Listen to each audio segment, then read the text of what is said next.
ऐसा लग रहा है कि पेशावर ज़ल्मी को हराना मुश्किल ही नहीं बल्कि नामुमकिन हो गया, क्योंकि पेशावर ज़ल्मी जो हर टीम को वन साइडेड मार रही है और हर टीम की ऐसी की तैसी फेर रही है। तो ऐसा लग रहा है कि पुरानी वाली पेशावर ज़ल्मी अब डाउनलोड हो गई है, जो कि 2017, 18, 19 में हुआ करती थी, और वही पेशावर ज़ल्मी अब डाउनलोड हो गई है और टीमों को उसी तरह बिल्कुल मार रही है और उसी तरह पीएसएल जीतने के रास्ते पे चल रही है। तो आज लाहौर कलंदर को पेशावर ज़ल्मी ने 76 रन से हरा दिया और एक वन साइडेड मैच हुआ, उस पर आज थोड़ी सी बात करेंगे। लाहौर कलंदर के कप्तान शाहीन शाह अफरीदी ने आज टॉस जीत के पहले बॉलिंग लेने का फैसला किया और पेशावर ज़ल्मी को पहले बैटिंग करने की दावत दी और पेशावर ज़ल्मी के ओपनर मोहम्मद हारिस और बाबर आजम आ जाए और मोहम्मद हारिस ने आज फिर 10 बॉलों पे सिर्फ और सिर्फ 18 रन बनाए और आउट होके चले गए। और मोहम्मद हारिस मतलब 3-4 मैचेस हो गए वो नहीं चल रहे। पहले मैच में उन्होंने 47 रन किए थे, लेकिन उसके बाद से वो नहीं चल रहे और मोहम्मद हारिस की जो फॉर्म है वो पेशावर ज़ल्मी के लिए थोड़ी सी अब कंसर्निंग होना शुरू हो गई है, क्योंकि मोहम्मद हारिस अगर पेशावर ज़ल्मी के लिए परफॉर्म करेगा तो पेशावर ज़ल्मी सिरे से ही मैच जीत जाएगी और मोहम्मद हारिस की जब पहली विकेट गिर जाती है तो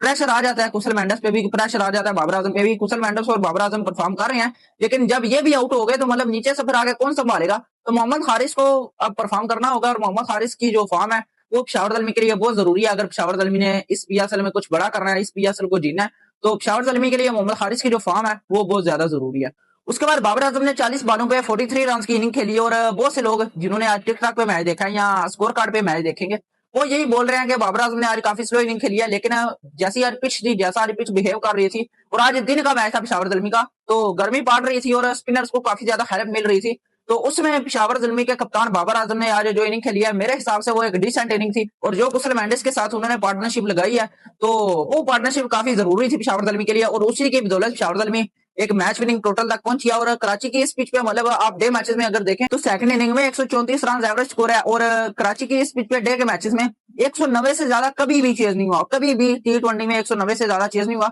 तो उससे आप हिसाब लगा लें कि दिन के मैचेस में कराची की पिच कितनी मुश्किल होती है और बाबर आजम की आज की इनिंग कितनी क्रूशल थी। उसके बाद कुशल मेंडिस ने आज फिर एक कमाल की इनिंग खेली है, 48 गेंदों पे 74 रन की इनिंग खेली है जिसमें 5 चौके और 4 छक्के शामिल थे और आज फिर एक बेहतरीन इनिंग खेली है और बाबर आजम के साथ जो पार्टनरशिप उन्होंने लगाई है, कमाल की उन्होंने पार्टनरशिप लगाई है और आज फिर एक मैन ऑफ द मैच का अवार्ड लिया कुशल मेंडिस ने। तो उनकी आज की इनिंग की जितनी भी तारीफ की जाए वो कम है। उसके बाद माइकल ब्रेसवेल ने 10 बॉलों पे 21 रन बनाए और 21 रन बना के वो भी आउट हो गए और माइकल ब्रेसवेल के बाद पेशावर ज़ल्मी की बैटिंग ने काफी स्ट्रगल किया। इफ्तिखार अहमद भी आज जल्दी आउट हो गए और उसके बाद अब्दुल समाद भी आज जल्दी आउट हो गए। फरहान यूसुफ भी मतलब फरहान यूसुफ ने तो 2 ही बॉलें खेली, आमिर जमाल भी जल्दी आउट हो गए। और एक मुझे यार ये बात समझ नहीं आ रही पेशावर ज़ल्मी की मैनेजमेंट की कि फरहान यूसुफ को इतना नीचे क्यों भेज रहे हैं। मतलब पहला मैच जो पेशावर ज़ल्मी का पिंडीज के साथ हुआ था उसमें भी फरहान यूसुफ को आमिर जमाल के बाद भेजा था, मतलब फरहान यूसुफ आया ही नहीं था बैटिंग करने, आमिर जमाल आ गया था पहले और आज भी आमिर जमाल को पहले भेज दिया गया और फरहान यूसुफ को बाद में भेज दिया गया। तो जो काम पिंडीज वाले अब्दुल्ला फजल के साथ कर रहे हैं वही पेशावर ज़ल्मी वाले फरहान यूसुफ के साथ कर रहे हैं और फरहान यूसुफ को जब बैटिंग का मौका मिलता है तो हमें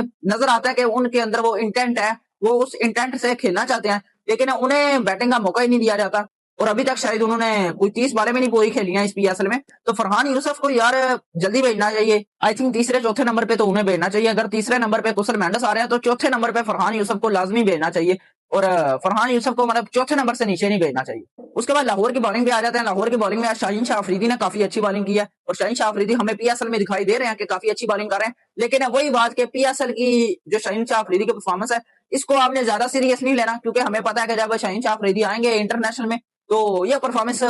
हमें इंटरनेशनल में नहीं दिखाई देगी। तो शाहीन शाह अफरीदी की इस पीएसएल की परफॉर्मेंस को आपने सीरियस बिल्कुल भी नहीं लेना, ना आपने शादाब खान की परफॉर्मेंस को सीरियस लेना है, ना आपने रिजवान की परफॉर्मेंस, ना नसीम नसीम तो खैर रूल्ड आउट हो गया। तो किसी भी पाकिस्तानी प्लेयर जो कि इंटरनेशनल में प्रूवन फेलियर्स हैं और जो इंटरनेशनल में अभी वर्ल्ड कप में जो है वो गंद करके आए हैं, उनकी किसी भी जो है परफॉर्मेंस को आपने सीरियस बिल्कुल भी नहीं लेना और अगर वो अच्छी परफॉर्मेंस दे रहे हैं तो आपने ये नहीं बोलना कि वो जी फलाना फॉर्म में आ गया, फलाना जो है वो अब पाकिस्तान टीम में भी आके ऐसी परफॉर्मेंस देगा। तो ये हर पीएसएल में फॉर्म में आ जाते हैं, लेकिन जैसे ही पीएसएल खत्म होती है तो मतलब वही जो है वो इनकी पुरानी आदत शुरू हो जाती है कि पाकिस्तान टीम को कैसे हमने लेट डाउन करना है। उसके बाद लाहौर कलंदर की बैटिंग शुरू होती है और लाहौर कलंदर के आज फखर जमान वापस आते हैं 2 मैचेस के बैन के बाद और फखर जमान 19 बॉलों पे 21 रन बना के आउट हो जाते हैं और फखर जमान भी आई थिंक T20 में फ्रॉड अगर उनको बोला जाए तो यह गलत नहीं होगा। पहले तो वो लाहौर कलंदर के लिए परफॉर्म करते थे पीएसएल में, अगर इंटरनेशनल में नहीं भी करते थे, लेकिन अब वो पीएसएल में भी नहीं कर रहे। तो फखर जमान की आई थिंक T20 की जो क्रिकेट है वो ऑलमोस्ट अब डन एंड डस्टेड हो चुकी है और फखर जमान अगर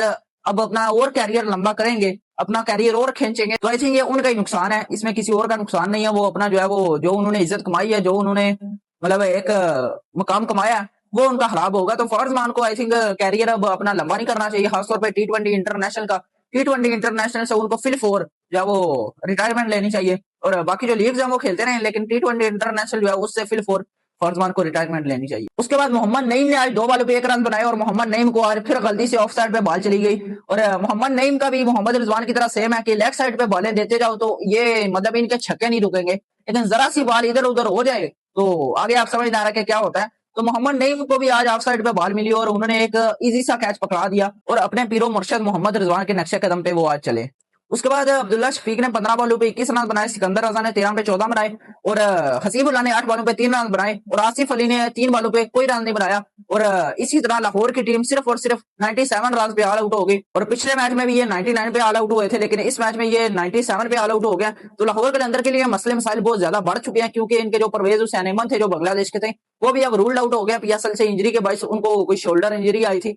उसके बायस वो भी रूल आउट हो गए पीएसएल से। तो लाहौर के अंदर को इस बार काफी मसले मसाइल है, और जैसे पिशावर दलमी की पहले सालों वाली फॉर्म वापस आई है, ऐसा लग रहा है कि पिशावर दलमी 2017, 18, 19 वाली डाउनलोड हो गई है। वैसे ही लाहौर कलंदर का भी लग रहा है कि लाहौर कलंदर भी वही 2016, 17, 18, 19, 20 वाली डाउनलोड हो गई है, कि जो बॉटम पे रहती थी इस बार तो खैर बॉटम पे नहीं रहेंगे, लेकिन मुझे नहीं लगता कि लाहौर कलंदर की टीम पाकिस्तान सुपर लीग के प्लेऑफ्स के लिए क्वालिफाई करेगी। उसकी दूसरी साइड पे पिशावर दलमी की टीम बहुत ज्यादा तगड़ी लग रही है, और वो टेबल टॉपर बन चुके हैं, पहले नंबर पे आ चुके हैं। मतलब 5 मैचेस उनके हुए हैं, 4 मैचेस उन्होंने जीते हैं, और एक मैच बारिश की नजर हो गया, वो हारा नहीं था, बारिश की नजर हो गया। तो 9 पॉइंट्स के साथ पिशावर दलमी अब टेबल टॉपर बन चुकी है, और पिशावर दलमी को अब हराना ऐसा लग रहा है कि मुश्किल है, लेकिन ऑन दी डे आपको पता है कि कोई भी टीम हार सकती है, लेकिन पिशावर दलमी ऑन द पेपर बहुत अच्छी लग रही है। और पिछली बार जो इनकी बॉलिंग के